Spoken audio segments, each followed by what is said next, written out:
Sveiki gerbėmieji, sveiki mylimieji.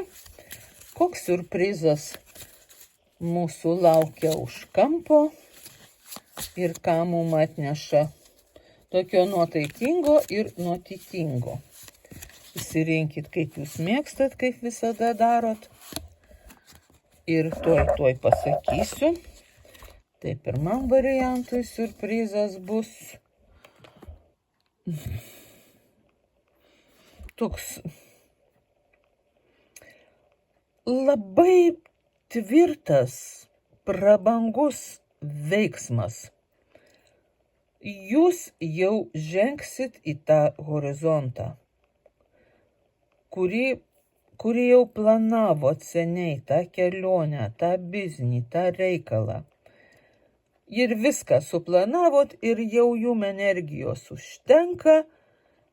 Ir dar kaip ir, kažkas buvo užstrigę. Ir stebuklė, jūs jau galit pajudėti. Tai bus siurprizas jau ir jum patiem. Sėkmės, sėkmės, sėkmės.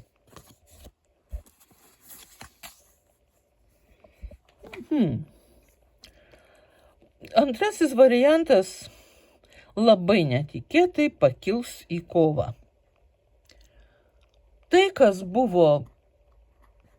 buvo ramu, tylu ir lėta, staiga pajudės ir teks truputį pakovot. Jūs galbūt manėt taip, arba tai, kad jau jum čia visai nieko neišeis, arba manėt, kad bus lėčiau, vėliau ir dar galima pasnūduriuot. Tai siurprizas bus toks, kad jūs kažkas prikels nuo sofutės ir pasiūs pakovot. Ir jūs laimėsit tą savo prizą būtinai. Stebėkit, tai bus įdomu.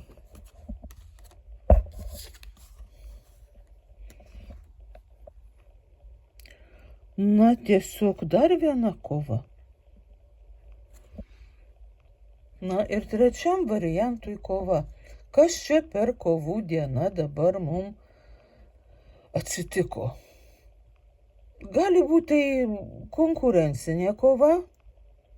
Jūs tarytum laukėt šito.